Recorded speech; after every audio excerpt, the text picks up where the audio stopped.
brilhantes, sem a menor dose de bom senso, até que se fanatizam. Suas emoções são pelos dirigentes e oradores habilmente manejadas e a corrente de magnetismo pessoal e sugestão espalha-se pelo corpo do partido até que o povo, levado a uma ideia fixa, fica dominado por ela. As famílias são divididas por diferenças faccionais e o ódio reina, quando o amor tinha antigamente seu lugar. O excitamento torna-se cada vez mais ativo até que se aproxima o último dia da eleição, e o país toca a um paroxismo de excitamento emocional. Então anuncia-se o resultado. No dia imediato todos sofrem de uma reincidência e o país começa a rir-se do sucesso. Depois que o ferrão da derrota se gastou e o orgulho da vitória se evaporou, acha-se que o país continua a mover-se como sempre, não fica arruinado porque alguns homens foram vencidos, nem dá grandes saltos para diante porque algum outro foi eleito superintendente da cidade ou presidente, como o caso exige. O povo representa a sua parte, anos após anos, ele compõe-se da maioria, que é governada pelo excitamento emocional antes que pela razão ou inteligência. E os homens que puxam os cordões mentais, careteiam-se mutuamente, quando julgam, que loucos são estes mortais. E preparam-se para puxar os mesmos cordões na próxima ocasião e fazer aos seus prosélitos, a modo de carneiros, dançarem ao som de meu partido, com razão ou sem ela, meu partido. O espírito que atiça as campanhas políticas e os levantes reformistas é o mesmo. Nosso velho amigo, o magnetismo pessoal, age por meio da força de alguns sentimentos, levada das mentes de alguns poucos para as mentes da maioria, auxiliado e animado ainda em sua sutil influência por sua companheira, a sugestão mental. Ganhando força sob a força do desejo e vontade de cada pessoa que une sua força ao impulso original, a onda aumenta em volume até que, como as avalanches e tomando proporções enormes, varre tudo quanto acha diante de si. Ouvistes muitas vezes dizer que o entusiasmo é contagioso. Admirastes-vos da razão disto. Procurastes saber a razão por que vos alegram mais as representações teatrais quando a casa está cheia da onda do entusiasmo que eletrizou todo o auditório, do que quando está vazia. Compreendestes a causa incluindo-vos, até que sentistes tudo em um ardor mental. Verificastes que o que é conhecido como psicologia da multidão, termo com que se quer significar influência ganha sobre a multidão, posto que os indivíduos separados de que esta se compõe não puderam ser assim afetados, se deve ao magnetismo pessoal e à sugestão mental que entram a operar e se derramam pelas mentes, pelo desejo e a vontade manifestada nos estados mentais e suas ações físicas associadas. Há também outro fato a recordar-se, enquanto consideramos o auditório e as multidões. Aludo ao fato que o orador é afetado pelo magnetismo pessoal do auditório que o influencia, aumentando-lhe o poder e exuberância das ideias, despertando-lhe novos excitamentos emocionais. Então em jogo a ação e a reação contínuas. É de grande importância que compreendamos as causas das epidemias mentais, pois uma vez compreendida a causa, há menos probabilidade de se contrair o seu efeito que é o excitamento emocional. Muitas pessoas graves e sensíveis são afetadas por estas ondas de magnetismo pessoal, fazem e dizem coisas que, de outra maneira, não fariam nem diriam. Elas deixaram que o magnetismo pessoal alcançasse a sua mente pelo polo emotivo, despertando-lhe ideias e desejos que, de outra forma, lhes seriam impossíveis. Vemos, ou ouvimos, de cidadãos respeitáveis, inclusive os membros de profissões a que chamamos doutos, advogados, doutores, pregadores, juntando-se às multidões e deixando-se arrastar pelo magnetismo pessoal e sugestão dos mais excitados membros delas, e participando nos atos sui, passado um tempo, lhes parecem horríveis pesadelos. A natureza emocional está sempre perto da superfície, na maioria dos homens, e deveria ser guardada das influências que se levantam. O polo emotivo da mente, o poder da vontade deveria estar pronto a resistir à invasão do polo emotivo, força de desejo. Assim é que a vontade neutralizaria o magnetismo pessoal de outrem, que em uma entrevista pessoal procurasse sujeitar as mentes do auditório às suas ideias e, pelos desejos que despertasse, influenciar as suas vontades. Em todos estes casos de magnetismo pessoal e sugestão mental, tanto nas linhas da influência pessoal, apelos, sugestão sagaz, etc., Quanto nos casos de epidemias mentais, o efeito é produzido pelo mentador ou sugestionados que obtêm a atenção de outro ou de outros, cuja vontade se acha abatida e cujo polo emotivo, descuidado enquanto ele verte as suas correntes mentativas, ou sugestões, usualmente ambas, dentro do polo emotivo de seus ouvintes. Destarte ele induz neles os desejos, emoções e sentimentos que agem como forças motivas, fazendo que ajam de acordo com os seus desejos e vontade. A pessoa afetada é incapaz de raciocinar corretamente, ou inteligentemente, porque sua vontade está como em descanso e sua razão dominada por seus desejos, emoções e sentimentos. Assim induzidos, falta-lhe a vontade e o necessário apoio. A vontade do homem que envia as correntes ou sugestões mentais governa as vontades dos ouvintes e pessoas influenciadas.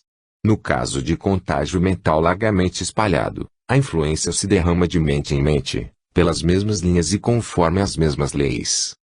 Espero que o que eu disse nestas linhas porá o estudante em condições de resistir a essas correntes e sugestões nos casos acima mencionados. O remédio está às mãos, é a interposição da vontade, do modo como eu direi à medida que prosseguir. Cobri-vos de uma armadura de poder de vontade que vos servirá de escudo contra as influências desta sorte e a repelirá em seus caminhos. Se a pessoa conhecesse esta lei, faria que essas correntes mentativas de interesse voltassem para aqueles que as emitiram até que viessem a cair no torvelinho das suas correntes próprias. Parece a todos os estudantes da natureza humana que há uma admirável diferença em graus do que chamam força pessoal observável nas diferentes pessoas com quem nos relacionamos. Umas são fortes e outras fracas, algumas delas formam vários graus entre esses dois extremos. Esta diferença em força pessoal depende do grau de positividade ou negatividade dinâmica no magnetismo de cada pessoa. O homem que pode manifestar um grau de poder mental pelas linhas da polaridade emotiva, ou poder da vontade, torna-se dinamicamente positivo. O uso da palavra positivo nesta conexão, no sentido da definição de Webster, que tem o poder de dirigir, agir ou influir. Passando para o baixo da escala, por meio de vários graus e números de positividade, chegamos ao caso do homem que é quase desprovido deste poder de manifestar poder mental e sua condição que chamamos a da negatividade. Por negativo, como emprego aqui, entendo, não positivo, que não pode dirigir ação ou influência. Isto suposto, cada pessoa tem seu próprio grau de positividade dinâmica. Cada qual é dinamicamente positivo para outros, se é que não tem alcançado o limite de positividade ou negatividade, o qual não pode ser definitivamente fixado. Encontram-se duas pessoas. Trava-se uma quieta e silenciosa luta entre suas mentações dinâmicas. A importância do encontro depende da intensidade delas. Contudo, num ou noutro caso, a luta se realiza, usualmente inconsciente. Pode ser momentânea ou prolongar-se muito tempo, mas dessa luta, mais cedo ou mais tarde, deve uma sair vitoriosa, a menos que, como é raramente o caso, tenham graus iguais de positividade. E não deve haver engano sobre o resultado. Cada um conhece como o vencedor, ou o vencido, e se acomoda à sua relativa posição. Não quero dizer com isto que o grau de positividade dinâmica é fixado permanentemente em uma pessoa. Pois o contrário é o caso. Uma das pessoas que é realmente a mais forte pode ser a mais fraca em certa ocasião particular devido à fadiga de sua vontade, como é muitas vezes o caso. E em tal caso o derrotado pode ser o vencedor em um próximo encontro, ou mesmo reunir suas energias em um momento último e pagar na mesma moeda. Pode um homem ter uma força de vontade, em um momento de atividade, e, contudo, em momentos de passividade, pode relaxá-la demasiado. E, um fato, contudo, mais importante, pode uma pessoa aumentar de tal modo seu poder de vontade que, será capaz de, por meio dele, dominar aqueles que a dominavam e eram por ela temidos. Todos nós conhecemos exemplos desta ordem em nossas experiências pessoais próprias. No extremo polo positivo dinâmico estão os homens admiravelmente fortes que parecem dominar todos aqueles com quem se relacionam. Estes homens paralisam facilmente as vontades daqueles que os rodeiam e induzem estados mentais quase à vontade. Quando em um esforço imentativo, profundo, ardente, eles parecem introduzir a sua vontade nas mentes de outras pessoas e tornam-se nisto forças dominantes, tornando cativas as vontades dos outros e conservando-as obedientes à vontade dominante do homem positivo.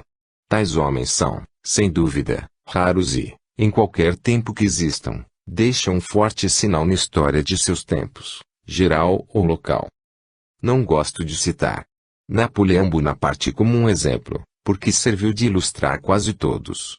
Contudo, a mente voa intuitivamente para ele, ao pensar na vontade dominante. Napoleão teve uma vontade maravilhosa, uma vontade quase sobre-humana. Esta manifestou-se não só no largo mundo, mas no cúmulo daqueles que estavam em contato com ele. Este homem impôs a sua vontade aos que o cercavam e forçou-os a aceitar os seus desejos. Dominou a tudo e a todos, seus contemporâneos, mesmo os seus inimigos, testemunharam seu maravilhoso poder pessoal. Napoleão é um exemplo muito bom desse extremo tipo positivo. Descendo a escala, vemos homens de força pessoal mais forte em todos os passos da vida.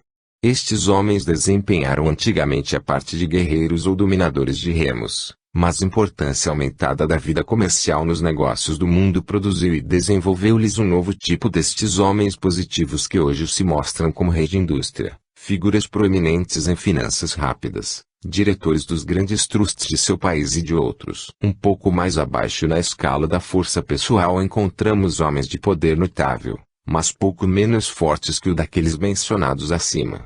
Prosseguindo por meio de vários graus da escala, encontramos homens e mulheres de um poder de vontade médio e depois a maioria dos fracos da raça. No extremo negativo da escala, encontramos aquelas criaturas impressionáveis, conhecidas dos estudantes de psicologia experimental como sonâmbulos ou impressionáveis, as quais, tendo apenas recebido uma ordem de um modo autoritário, cumprem-la inteiramente ou se sentem impelidas a cumpri-la. Há muitas pessoas por quem os fenômenos da sugestão mental extrema podem ser produzidos, estando elas completamente acordadas. Elas sentirão a queimadura em suas mãos, feitas pelo vosso dedo, se as sugestões lhe forem bem dadas. Serão incapazes de retirar suas mãos que foram ligadas pela força de vossa sugestão. Há muitas pessoas desta ordem, muitas pessoas mais impressionáveis, as quais serão governadas de um modo ou de outro por aqueles que versam este assunto. Felizmente, este fato é geralmente reconhecido, ainda que casos mais extraordinários são referidos pelas gazetas. Não obstante, vai-se o assunto tornando mais discutido e conhecido, e é íntima questão de tempo que a lei obrigará todos a bem reconhecê-lo. Felizmente, a condição negativa extrema pode, todavia, ser dominada pelo homem que desenvolver sua vontade e aprender os princípios essenciais do assunto. O conhecimento da natureza do assunto diminui a força de seus efeitos, a qual em grande parte depende da ignorância passiva dele.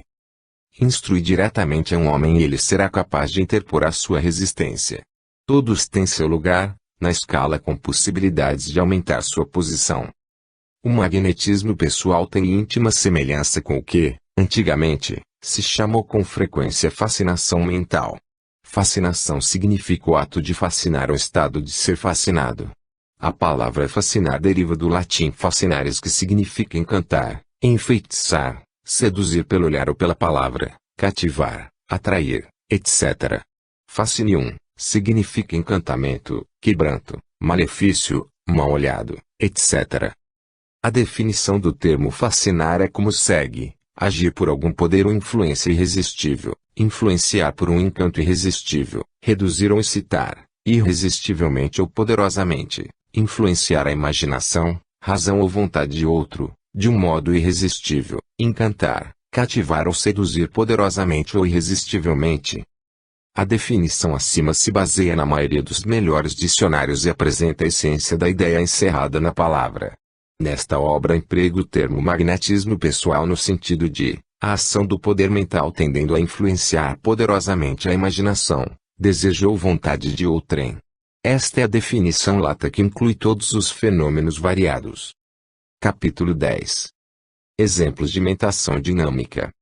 A história da mentação dinâmica corre ao lado da história da raça humana, porque ela foi sempre conhecida pelo homem em muitas formas.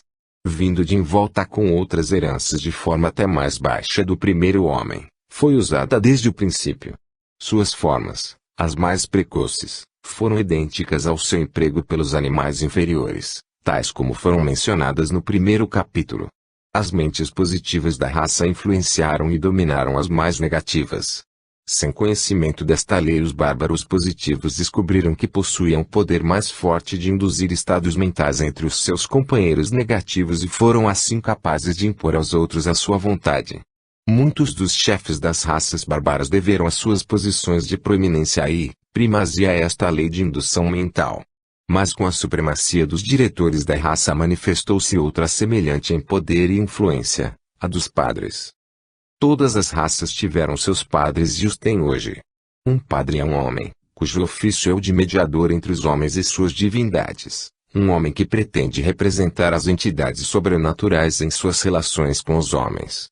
Como mediador religioso ou espiritual. Uso essa expressão com toda a seriedade, sem desejo nenhum de falar levianamente da classe sacerdotal, que desempenhou uma parte importante na história da raça. Os padres, não se ocupando com o serviço militar ou agricultura, em virtude de ser a sua manutenção contribuída pelo povo, acharam tempo bastante para pensar em um privilégio algo raro, nos primeiros dias e mesmo nestes tempos, para este assunto. Assim é que se levantou gradualmente entre os povos uma casta sacerdotal que possuía a maior parte de inteligência da raça. Esses padres começaram logo a reconhecer a importância do poder mental, e estudaram os princípios fundamentais e leis de operação. Deu-lhes isto, sem dúvida, uma influência adicional sobre o povo e um poder sobre ele. Parece não haver dúvida que, mesmo nos primeiros dias da raça, a casta sacerdotal teve um largo conhecimento das leis e práticas da mentação dinâmica. No centro da África, encontramos hoje os homens de voodoo, ou encantadores, ou médicos, versados na aplicação do poder mental. Foi também conhecido este poder entre os primeiros índios americanos, ainda que seus descendentes degenerados parecem ter perdido esse conhecimento, com exceção de poucos exemplos. O poder sacerdotal entre as raças primitivas baseia-se quase inteiramente sobre algumas formas de mentação dinâmica. Assim como vimos a raça subindo na escala, assim vimos os padres exercendo um conhecimento mais amplo do assunto em questão. Mostra a história das raças orientais que estas possuíram, há milhares de anos, um perfeito conhecimento do poder mental. Nas histórias pintadas dos egípcios, cujos traços aparecem nos seus templos e edifícios em ruínas, vemos que compreenderam perfeitamente esta arte. Na Pérsia e Caldeia antigas, a arte tomou grandes proporções. De fato, entre Atlas as raças humanas mais adiantadas achamos unir lugar distinto dado a este assunto. Vemos muitos exemplos do uso deste poder entre os mistérios antigos e várias cerimonias dos templos das raças primitivas. Atrás dos ritos e cerimonias houve sempre o princípio e sua aplicação. No primeiro uso da força, seu emprego se fez largamente nas linhas de cura. Não obstante, lemos nas páginas das primeiras histórias muitos exemplos de fascinação mental, pura e simples. Aquilo que se chamou, depois, mesmerismo, hipnotismo, etc., foi muito conhecido pelos antigos e, de fato, muitos dos resultados recordados, que nos vieram do passado, nunca foram igualados pelos modernos mágicos hindus ou faquires, nunca foram igualados pelos hipnotizadores do Ocidente. A história antiga está cheia de exemplos da operação da mentação dinâmica entre o povo dos primeiros dias. Relata-se que Júlio César, quando ainda muito moço, caiu em mãos dos piratas, perto da ilha de Rhodes, os quais capturaram seu navio e o fizeram prisioneiro. Assim o conservaram por várias semanas, esperando que os seus parentes o vissem resgatar com dinheiro. Escreve Plutarco que, enquanto o jovem César ali estava como cativo dos piratas, exerceu sobre eles certo domínio que pareceu mais senhor que prisioneiro. Quando ele desejava descansar ou dormir, proibia-lhes que fizessem barulho, e eles obedeciam-lhe sem questionar. César abusou mesmo do poder, punha-os em torno de si como servos, sem que ousassem desobedecer-lhe. Chegou até mesmo a ameaçá-los de morte quando ganhasse sua liberdade, e eles o não perceberam, e depois disto César cumpriu suas ameaças. Refere-se a Alcebiades, o ateniense, que apostara com outros jovens atenienses que ele daria um murro em Hiponicos, varão grandemente respeitado e venerável. E não só ele apostou que fazia esta coisa, mas ainda afirmou que obrigaria, além disso, a dar-lhe sua filha predileta em casamento. No dia seguinte, quando Hiponico saía de casa, indo-lhe Alcebiades ao encontro, pespegou-lhe um soco. Ofuscado e desorientado, o velho homem recolheu-se à sua casa. Levantou-se um grande rumor público e o mancebo pareceu cair como vítima sob a indignação dos cidadãos. No outro dia, dirigiu-se Alcebiades à casa de Hipônicos e, fingindo submeter-se ao castigo, conseguiu induzir no velho Nis sentimento de humor franco e alegre, e obteve seu perdão e boa vontade, e foi esta crescendo de ponto, que se devotou todo ao mancebo e lhe ofereceu a mão de sua filha em casamento, a qual foi aceita. Quem teve notícia do recordado caráter dos atenienses, convirá que foi esta uma admirável ocorrência. Foi, sem dúvida, uma pasmosa exibição da fascinação mental. Todos os grandes generais da história tiveram esta qualidade. César, Alexandre o Grande, Napoleão, Frederico o Grande e o moderno guerreiro místico General Gordon, todos comandavam seus homens de um modo tão misterioso e admirável, que suas tropas os adoravam como a deuses, e iam de boa vontade e alegres para a morte. Só um exemplo de Napoleão quando voltou de Elba, e encontrou o exército de Bourbon, que se pusera em ordem de batalha para o prender, fera bastante para dar ideia do superior poder de fascinação possuído por aquele homem extraordinário. Estás lembrados de que as tropas se haviam posto em ordem de batalha para atacar Napoleão e já tinham as suas espingardas apontadas para o peito dele, em obediência ao comando, apontar armas. Napoleão, que se achava em pé, avançou deliberadamente para as tropas, com passos medidos, olhando diretamente para seus olhos. Então os oficiais gritaram: fogo! Uma só descarga fera suficiente para matar Napoleão e trazer ao soldado que adera uma fortuna do rei de Bourbon. Mas nenhum dos soldados obedeceu à ordem, tão completamente estavam sob o encanto da fascinação mental de Napoleão. Em vez deles atirarem, lançaram suas espingardas e, cheios de alegria, correram para o corso, exclamando: viva o imperada! Seus oficiais fugiram e Napoleão, pondo-se à frente das tropas, marchou sabre Paris. Outras tropas reuniram-se sob o seu estandarte em cada ponto em que ele as encontrou, ainda que tivessem sido mandadas para o prender. Quando ele alcançou as portas de Paris, comandava já um exército numerosíssimo. A fascinação manifestada por este homem foi um dos exemplos mais notáveis da posse dela de que temos memória. E parece que dure até hoje, quase um século depois de sua morte. A simples menção de seu nome causa-nos um formigamento no sangue. Todos os grandes homens, estadistas, oradores, políticos, etc., têm desenvolvido o poder da fascinação mental a um grau considerável. Se já vos achastes em contato com um homem desta sorte, lembrareis sempre a impressão que ele vos causou. Todos os homens que conheceram James G. Blaine, recordar-se-ão de seu magnetismo pessoal, de que tanto se falou no tempo em que vivia. Quem quer que ouviu o famoso discurso de W.M. J. Bryan, na Convenção de Chicago, em que ele usou da famosa expressão: tu não apertarás a coroa de espinhos na fronte do operário, tu não crucificareis a humanidade em uma cruz de ouro, não necessita de mais provas da realidade da mentação dinâmica. Bryan passou quase desconhecido à maioria dos delegados e não pensaram em fazer menção dele. Mas seu magnetismo foi tão grande que ele levou como uma poderosa maré toda a convenção diante de si. Após o que os delegados o carregaram no ombro em torno da sala e o nomearam seu presidente. E, ainda que derrotado 2 vezes, este homem exerceu uma poderosa fascinação sobre 100.000 de seus compatrícios que vinham por-se em roda de seu estandarte quando o chamava. Henrique Ward Beecher, numa grande reunião na Inglaterra, manifestou o mesmo poder. Todo o comício declarou-se contra ele e abafou suas palavras com apupos, gritos e outros ruídos. Mas Beecher olhou-os diretamente nos olhos, e gradualmente meteu-os no jugo, e então falou-lhes por 2 horas, tomando suavemente a Assembleia Popular de assalto. Ei-lo agora fazer um só homem de 1000 outros hostis a si determinados a impedi-lo de falar. Mas um só homem ganhou pela sua vontade dinâmica. Nestes casos não havia só as palavras, mas o poder mental atrás das palavras.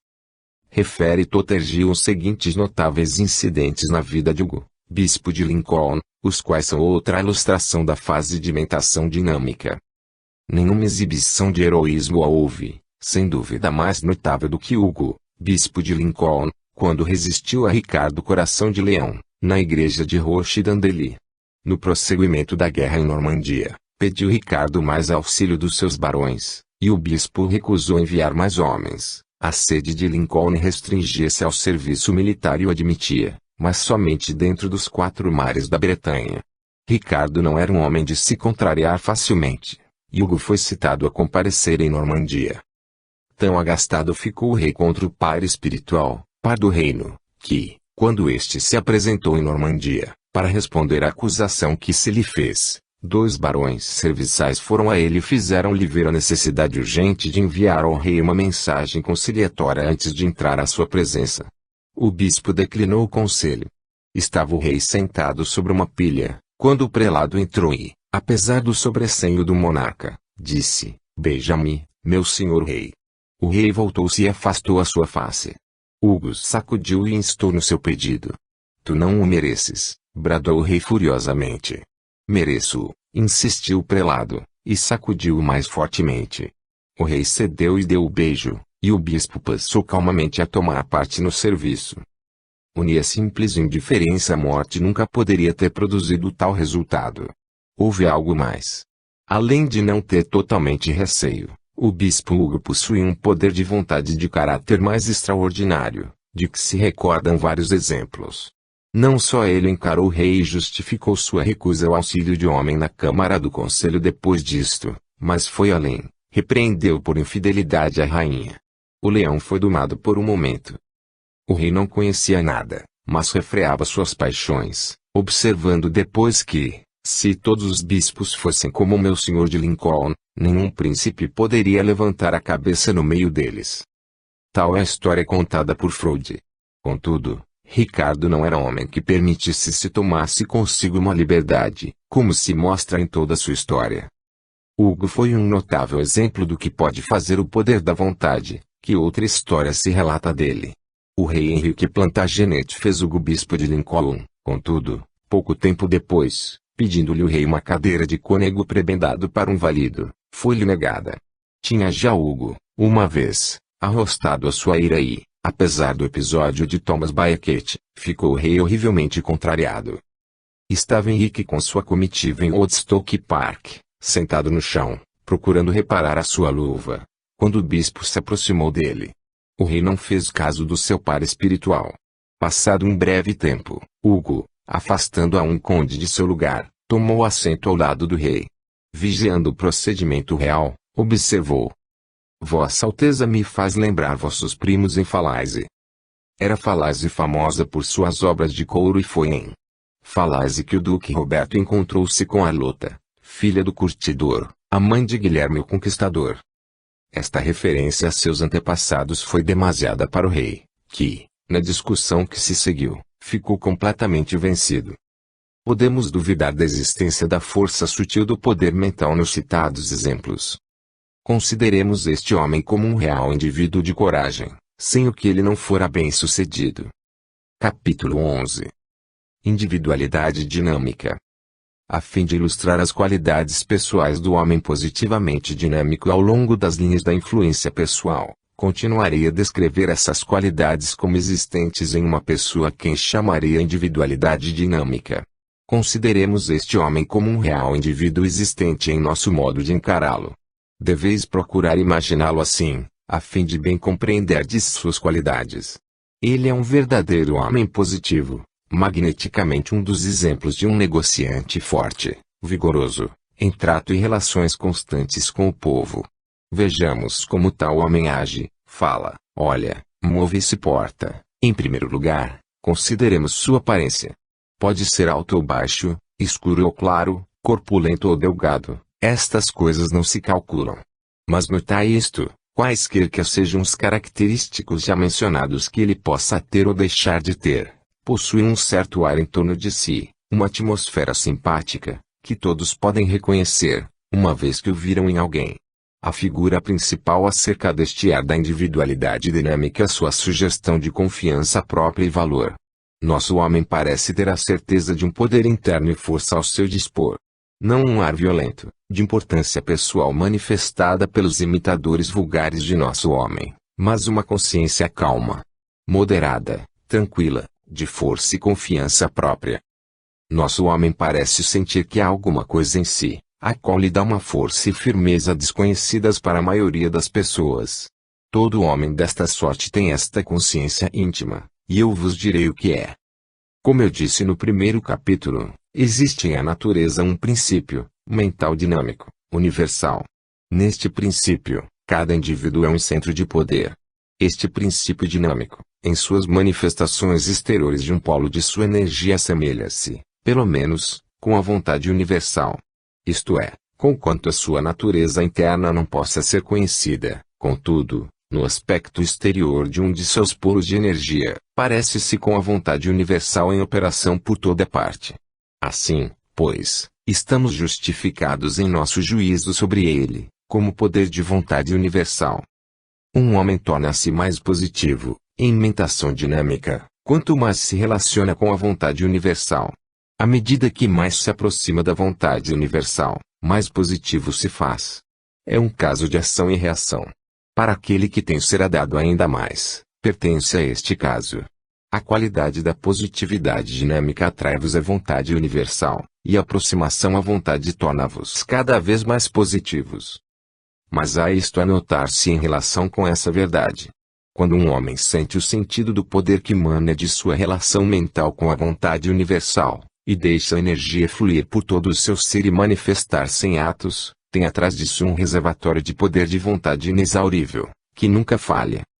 Todavia, se, em seu conceito nascido de alguma ação bem-sucedida, ele começa a pensar que o poder lhe vem de alguma força pessoal, então torna-se conceituado e o orgulho da personalidade lhe aumenta. Aqui é onde ele comete seu erro. Por esta vista pessoal do assunto, ela figura-se muito longe da vontade universal e limita sua força a esta porção fechada dentro de sua própria mente, induzida nela pela vontade do universo. Tal homem separa-se da fonte de poder e levanta uma barreira entre si e o suprimento universal. Isto está de acordo com os ensinos das grandes escolas do ocultismo, os quais se afinam perfeitamente com as últimas teorias da ciência moderna. Há um grande oceano de vontade universal, em que não temos mais que centros de atividade, e se pudermos abrir-nos ao poder e vontade nele contidos, teremos um suprimento inesgotável de poder onde beber. Paremos um momento para considerar quais as forças que se combinam neste centro mentativo de atividade. Em primeiro lugar, vemos que o aspecto dual do poder mental sempre se manifesta. Que aquilo a que chamamos força de desejo e aquilo a que chamamos poder de vontade, aparecem como dois polos mentativos. Conheceis isto muito bem, porque estudastes os capítulos, cujo assunto foi tratado e ilustrado. Mas há um aspecto dele que não mostrei nestes capítulos. Aludo à semelhança das duas fases de poder mental, isto é, força de desejo e poder de vontade, com os fenômenos físicos de magnetismo e eletricidade, respectivamente. A força de desejo, semelhante ao magnetismo, manifesta-se como poder de arrastar, puxar, atrair, ao passo que o poder de vontade, semelhante à eletricidade, manifesta-se como poder de impelir, compelir, guiar. A força de desejo, como o magnetismo, tende a atrair as coisas para dentro e para si mesma. O poder de vontade, pelo contrário, tende a levar as coisas para fora, isto é, afastá-las de si mesmo. Esta manifestação dual de energia se vê toda através da natureza em todas as suas condições e formas variadas. Há sempre uma atração para o centro e uma repulsão para fora do centro, isto é, uma força que atrai para o centro e outra que a repele dele. Trata-se aqui da força centrípeta e da centrífuga, forças que não são novidade para o nosso, aliás, modesto conhecimento. Esta lei manifesta-se sobre o plano mental bem como o físico. Fala-se muito das pessoas magnéticas, que têm o poder de atrair a outras, mas esta é apenas uma fase da operação de mentação dinâmica. Fala-se muito das pessoas elétricas. O termo elétrico é tão aplicável como o magnético. As pessoas elétricas são aquelas cujo poder de vontade é fortemente desenvolvido e manifestado. Estas pessoas impelem a outras e as forçam a fazer as coisas. Elas são os homens e mulheres, de força, de energia e de atividade que ficam atrás das coisas e as impulsionam para diante. Todos os grandes chefes possuem esta fase de energia, a um grau notável. A simples menção do assunto far-vos a pensar nos exemplos de pessoas possuidoras de eletricidade mentativa. Homens capazes de obrigar a multidão em torno deles a fazer o que ordenam, capazes de transmitir à massa do povo a sua vontade. Vê-se que estes homens possuem um grande poder, mas poucos deles o sabem. Este poder é inteiramente diferente do da personalidade magnética, fascinante, sedutora, atrativa e encantadora, porque, quem o tem pela força pura de caráter e vontade, obriga e compele, em vez de arrastar e atrair. Vereis porque falei destas duas fases como masculina e feminina, respectivamente, quando considerardes seus modos diferentes de manifestação. Mas enquanto ambas essas formas de poder, o magnético e o elétrico, têm seus pontos fortes e vantagens, sustento que o indivíduo mais altamente desenvolvido deve possuir as duas fases completamente desenvolvidas. Em suma, em vez de ser simplesmente muito magnético, por uma parte, ou muito elétrico, por outra, o homem ideal deve ser eletromagnético. Em outros termos, ele deve ter ambos os lados de sua energia mentativa altamente desenvolvida e em plena operação. Deste modo, ele pode manifestar uma influência combinada que o tornará um verdadeiro gigante de mentação dinâmica, um indivíduo dinâmico. Eu aconselharia a todos os que desejam tornar-se indivíduos dinâmicos a que cultivassem a imagem mental da vontade universal, a que pensassem dela como um grande oceano de poder de vontade, em que viveis e vos moveis e tendes o vosso ser, diria melhor, em que vivemos e nos inovemos e temos o nosso ser. Senti-vos em relação com ele. Pensai em vossa relação com ele, constantemente, e achareis que vossa mente se irá gradualmente abrindo para, cada vez mais, receber o influxo de seu poder. E quando aprenderdes a conhecer a fonte real do poder, já não vos prejudicareis, fechando-vos ao influxo da vontade universal pelas barreiras que elevais de vosso conceito. Quando esta consciência íntima da individualidade dinâmica compreender especialmente sua verdadeira natureza, reagirá sobre os modos e aparências de um homem e fará manifestar-se nele o calmo, sereno e positivo ar de poder, vontade e força, que os grandes guias dos homens possuem. E este ar é, em si mesmo, uma poderosa sugestão a outros, pois o mundo aprendeu a associá-la no poder e à habilidade. Assim como o sentimento se manifesta em ação, também a ação exterior tenderá a induzir o sentimento íntimo, como já vos disse. Se procurardes imitar e reproduzir o porte exterior, a maneira, o ar e o procedimento deste indivíduo, tereis dado um passo para a indução em vós mesmo de um estado mental correspondente. Mas não fiqueis satisfeito com isso, encaminhai-vos para a fonte principal e recebeis diretamente da vontade universal o vosso poder. Há, porém, outra coisa acerca do indivíduo dinâmico que é diferente do poder de vontade. A vontade é uma força fria, sutil, poderosa, incolor, é como uma grande força natural, despida de sentimento ou emoção, agindo, não obstante, em resposta a um sentimento ou emoção. Qual a outra força que se manifesta fortemente em nosso indivíduo dinâmico? A força do desejo. Seja qual for a vontade forte que um homem possa ter, ainda mesmo que ele entre na relação mais íntima com a vontade universal, não conseguirá nada, a menos que não possua um desejo desenvolvido. Deve o homem desejar fazer as coisas, antes que as queira fazer. Vejamos o que é esta força do desejo. O poder mental do universo parece alguma coisa forte, a qual em si contém toda a força e energia que há na existência. Ele não parece ter atributos de personalidade que lhe digam respeito, exceto quando se torna manifestado nas mentes pessoais ou centros de poder. Quando um centro pessoal, ou mente pessoal, se estabelece no universo, então parece saltar como manifestação de um desejo criativo, que sempre solicita expressar-se exteriormente. Esta força de desejo se vê por toda a natureza, em todas as suas formas, e é inerente em tudo que chamamos energia de vida, isto é, a energia que erige o edifício sobre a forma e o modelo. Ela faz a semente germinar e a planta crescer, a célula multiplicar e as mais altas formas desenvolver-se do mais baixo, e a essência da maior energia de vida criativa, sempre manifestada em a natureza. É essencialmente um princípio feminino e deseja constantemente originar, produzir, criar.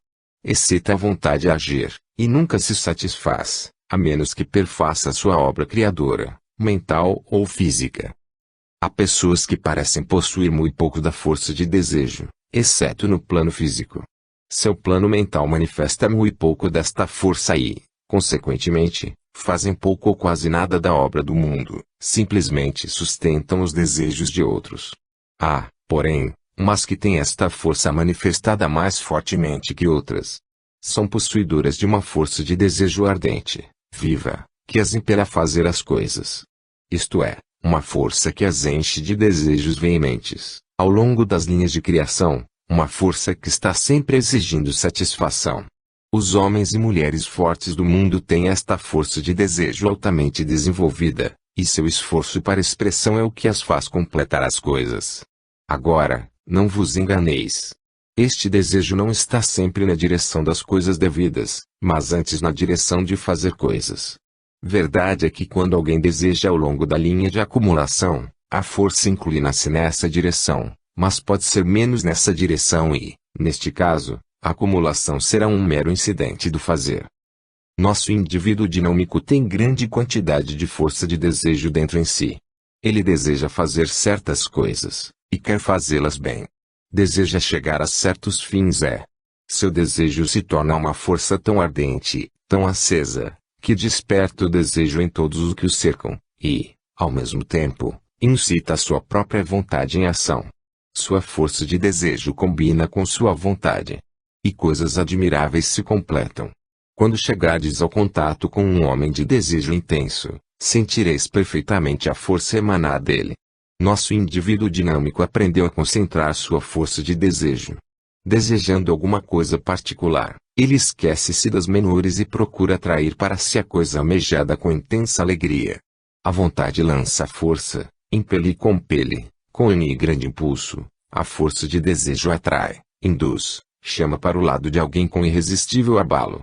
Quando nosso indivíduo dinâmico vos encontrar e desejar que façais alguma coisa, sentireis o abalo de sua força de desejo, puxando, agradando, induzindo, acariciando e atraindo para ele seus objetos. Quem desejar fazer coisas, isto é, alcançar ou fazer alguma coisa, deve trazer acesa a chama de seus desejos. Deve continuamente alimentá-la com o óleo da sugestão, e pôr diante dela a câmara escura das imagens mentais da coisa desejada. Se estudardes o homem de desejo forte, vereis que ele atrai para si as coisas que deseja. Ele exerce sobre elas a ação de puxar e perfaz tudo o que quer. Seu desejo é fome ou sede, que ele procura, de qualquer modo, satisfazer, e sua habilidade se torna cada vez aguçada pela intensidade dos desejos. Pelo poder de sua força de desejo, ele arrasta as pessoas após si. Achareis que as pessoas são levadas pelas sugestões e necessidades de um homem de desejo forte. De regra, as pessoas são mais atraídas que impelidas ou forçadas a uma coisa. A força humana fascinante, sedutora, atraente, encantadora é esta força de desejo, não poder vontade. Sim, digo-vos, outra vez, que o homem de êxito é o que, necessariamente, guarda a chama de seus desejos a arder. De modo contrário, não seria consciente da ação de sua vontade nem despertaria em outros o desejo. Falei muito do poder de vontade de sua possessão, mas a maioria dos homens não sabe desejar as coisas fortemente. Eles deveriam desejá-las de um modo enérgico, pois só assim elas tenderiam a ser alcançadas. Isto é verdade no caso dos desejos tanto bons quanto maus. A lei é a mesma em ambos os casos e opera ao longo da mesma linha. Igual retemos consequências desastrosas no tocante à posse de desejos maus, e vimos muitos exemplos da obra maléfica uns sobre outros por força de seus maus desejos. Mas não vos demorastes ainda em considerar o mesmo grau e intensidade dos desejos, quando, postos na direção do justo, completam as mais admiráveis obras do bem. Se puserdes, em vossos planos de conquista e aspiração, o mesmo grau de energia que o mal põe em seus esquemas de gratificação egoísta, chegareis a mover montanhas de dificuldade. Esta força de desejo no indivíduo dinâmico é o que nos faz sentir que ele deseja esta coisa e vai tê-la. Conhecereis os sentimentos se entrardes em contato com homens fortes. e eles atraem o seu próprio a si pelo exercício desta força elementar da natureza. Aprendem que, pela atração mental a si mesmos de um suprimento da energia universal, podem transformá-la em força de desejo, bem como em poder de vontade. Carrega-se, assim, o polo emotivo como o polo motivo. Ambos tiram da mesma fonte, ambos têm uma fonte constante de suprimento. Ambos podem manifestar um grau admirável desta energia transformada na forma do poder de vontade e força de desejo. Em nosso indivíduo dinâmico, os dois polos estão completamente carregados em operação ativa. Já eu disse bastante da teoria do indivíduo dinâmico. Peço-vos ler o que eu disse sobre ela várias vezes, relede-a bem até que a compreendais perfeitamente.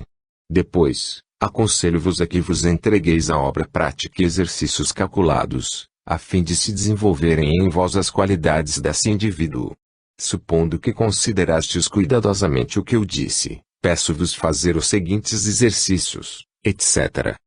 Exercício 1. A fim de verificardes a realidade do enunciado que sois um centro de poder mental, deveis primeiramente vir à realização da existência de um grande oceano de poder mental mesmo. Não passeis por isto ligeiramente, porque é o ponto mais importante.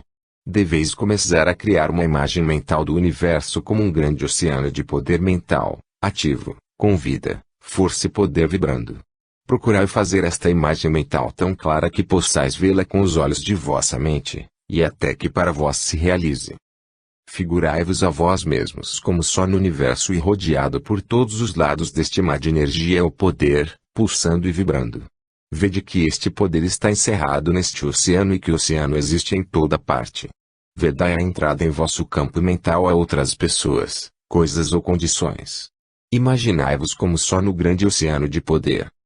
Deveis praticar frequentemente esta pintura, até que possais visualizá-la distintamente. Isto não significa que a tendes de ver realmente, como vedes esta página impressa, mas que sereis capazes de a sentir realmente. Começareis a compreender o que eu quero significar depois de haverdes praticado um pouco. Este grande oceano de poder mental deve tornar-se real para vós e deveis praticar até que ele se torne assim. A importância do exercício acima pode ser compreendida, quando eu vos disser que vos será impossível manifestar mais que um grau de poder, até que possais certificar-vos que vós mesmos sois um centro real. Ser-vos-á impossível ver-vos como um centro enquanto não achardes a existência do oceano deste mesmo poder. Pois, como podeis julgar-vos um centro de poder, no oceano de poder, se não verificastes a existência do mesmo oceano? O oceano universal de poder mental contém dentro em si mesmo poder mental, toda força e energia que há. Ele é a fonte de que nascem vidas as energias. Está cheio de um número infinito de pequenos centros de energia, dos quais sois um. E no grau em que atrairdes a força dele, neste a recebereis. Tentai, por todos os modos, visualizar este grande oceano de poder mental, porque ele é a fonte de toda a força de que vos encheis, de toda a força que esperais adquirir. Entrai nesta grande realização, amigos, pois ela é o primeiro passo para o poder. Exercício 2. O segundo exercício, que tenderá a aumentar vossa vibração como uma fonte de poder, é como segue: imaginai-vos claramente como um centro de poder no oceano mentativo. Ao mesmo tempo que vedes o oceano em todos os vossos lados, cercando-vos por todos os lados, deveis ver-vos como o centro dele. Não vos atemorizeis com esta ideia, pois ela se baseia na verdade. Dizem-nos os ensinos ocultos mais elevados que o grande oceano mentativo tem o seu centro em toda parte e a sua circunferência em parte nenhuma. Convém saber que, sendo o espaço infinito, não há nenhum lugar finito nele que seja realmente seu centro e, contudo, por outra parte, todo ponto de atividade pode chamar-se seu centro. Estendendo-se nele infinitamente em todas as direções, sua circunferência não existe. Por onde estáis certamente mais que justificados, quando vos considerais como um centro do oceano de poder mental.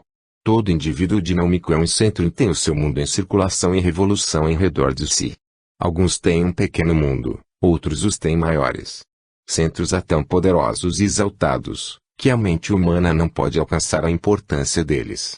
Mas mesmo o ponto mais diminuto de atividade é um centro.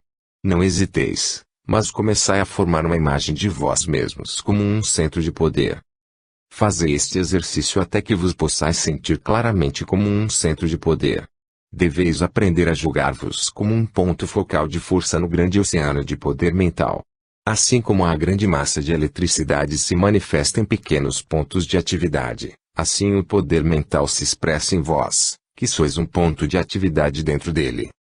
Aconselhando a aperfeiçoar-vos nesta realização, comunico-vos o fato, conhecido pelos ocultistas mais adiantados, que a medida de vossa realização desta poderosa qualidade, será do poder que possuirdes. Todos os homens fortes de nossos tempos e de todas as idades, tiveram intuitivamente ou instintivamente, esta realização, isto é, ainda que eles não pudessem conhecer a filosofia ou ciência da matéria, tiveram este sentimento do poder do ego em si mesmos, o que lhes deu a confiança em fazer as coisas, o poder de vontade e a força de desejo para levar por diante as suas empresas. É este sentimento de força inerente que faz os homens fortes e bem-sucedidos e positivos. E este sentimento ou realização pode desenvolver-se em uma pessoa, contanto que esta o deseje suficientemente. Pelo exercício de vosso desejo e vontade podeis realizar este poder, e, ao realizá-lo, virá para vós constantemente uma onda sempre crescente de desejo e vontade. Exercício 3. O terceiro exercício consiste na realização da natureza do poder. Esta força, energia ou poder que vos está enchendo, e sendo atraída para o vosso centro, consiste na manifestação elétrica de poder de vontade e na manifestação magnética de força de desejo. Constituem estas duas a fase dual de uma força de poder mental. E, por isso, podeis começar a realizar que estas qualidades estão dentro de vós, para que possais expressá-las, ganhando, assim, uma adição e aumento de poder que vem para quem sabe expressá-lo. Deveis começar a realizar que tendes uma vontade capaz de se expressar nas coisas, homens e circunstâncias de vosso mundo, e que, de fato, vos tira o puro material daquele de que o mundo está feito. Tanto que realizardes esta força dual dentro em vós, começareis a expressá-la automaticamente. O ato de realização faz o mecanismo mental começar a agir suave e efetivamente. Por isso, figurai em vós mesmos esta força dual. Representai-vos produzindo uma influenciação sobre o mundo que vos cerca. Vede-vos como um poder no país. Vede-vos como uma força atraente, trazendo-vos o que necessitais, quereis e pedis, consciente e inconscientemente. Figurai-vos um indivíduo dinâmico. Sois um indivíduo porque sois um centro de poder. Sois dinâmico porque possuís a vontade elétrica e o desejo magnético, os polos gêmeos do poder mental. Levai convosco este pensamento e repeti-o muitas vezes a vós mesmos e achareis nele uma fonte de poder. Todas as vezes que o disserdes ou o pensardes, sentireis o poder fluir dentro em vós. Quando vos enfraquecerdes ou necessitardes do poder adicional, usai esta fórmula do poder, eu sou dinâmico. E quando disserdes ou pensardes isto, figurai-vos representando o significado da frase, daí a importância do conhecimento de sua significação. Não passeis ligeiramente por essa exposição de força tão importante, mas tentai praticá-la realmente e vereis que se acha nela uma bateria. Os que vos cercam se farão conscientes de um novo sentido de vosso poder interno. Guardai para vós mesmos esta instrução de força. Não provoqueis o ridículo daqueles que vos cercam, falando-lhes da fonte de vossa força. Não vos apoquenteis com eles. Se eles forem perspicazes, compreenderão isso, sem que alguém lhes diga. Se não forem perspicazes, tudo o que se lhes venha dizer não os esclarecerá. Tratai de vossa parte, cuidai de vossos próprios negócios e deixar que eles façam o mesmo. Ninguém pode construir sua individualidade a não ser de dentro. Cada um deve alcançar sua própria salvação e subir por seus pés a escada do aperfeiçoamento. Quanto mais cedo chegar o povo a este conhecimento, melhor para ele. A ninguém servais de apoio ou poste de encosto. Não vos encosteis a ninguém, nem deixeis que outros se encostem a vós. Houve muita tolice no dizerem que devíeis viver a vida de outros por eles, ou deixar que eles vivessem a vossa vida por vós. Cada homem ou mulher deve tornar-se um indivíduo por seu próprio trabalho e vida. Não há uma tal coisa como individualidade de substituição. Não recrieis afirmar e reclamar herança que vos cabe por justiça e o vosso direito a ser um indivíduo e não um parasita. Não temais desembaraçar-vos das pessoas parasitas que impedem o vosso desenvolvimento individual. Lancem os parasitas as suas raízes na terra como fizestes. Agarrem-se eles ao grande corpo de força e poder em vez de pegarem no corpo mental de alguém. Cesse o seu instrumento de segunda mão e aprendam a tirá-lo da primeira fonte. Este é o único meio. A falta de conhecimento disto é o que tem enchido o mundo de homens fracos em vez de indivíduos. Por isso, pensai bem nestas coisas, conservai-as bem na vossa mente, quando fizerdes o vosso enunciado de força. Sou dinâmico. Considerando as qualidades que julgo ter a pessoa em quem a tentação dinâmica deve, com probabilidade, ser fortemente desenvolvida, posso mencionar as seguintes. Primeiro, bem-estar físico, pois há uma certa força no homem ou na mulher de forte e robusta saúde, a qual deve ser tomada em consideração. Verdade é que muitas pessoas não fisicamente boas, se não doentias, exercem grandes poderes. Apesar de sua falta de saúde, isto se deu, devido, sem dúvida, a uma forte vontade que as levou a dominar até mesmo este obstáculo. Mas tudo, pelo contrário, sendo igual, há um poder na pessoa forte, saudável, vigorosa, que se faz por mesmo sentir. Segundo, crença no real, pois, sem esta, ninguém manifesta positividade. Crede em vossa própria força e habilidade e chegareis a impressionar outros com a mesma crença. A confiança é contagiosa. Cultivai o posso e quero. Terceiro, equilíbrio, pois o homem calmo, bem equilibrado, imperturbável, tem uma vantagem enorme sobre os que carecem destas qualidades. O homem que enfrenta a vida e qualquer emergência, sem se perturbar revela alguma coisa em si que o faz considerado como um guia natural. Ele tem uma das qualidades de positividade. Cultivar este modo calmo de domínio. Quarto, coragem, pois o medo é a emoção mais negativa no ser humano. A coragem é a qualidade mais positiva, assim como o receio é a mais negativa. Cultivai o ouso e faço.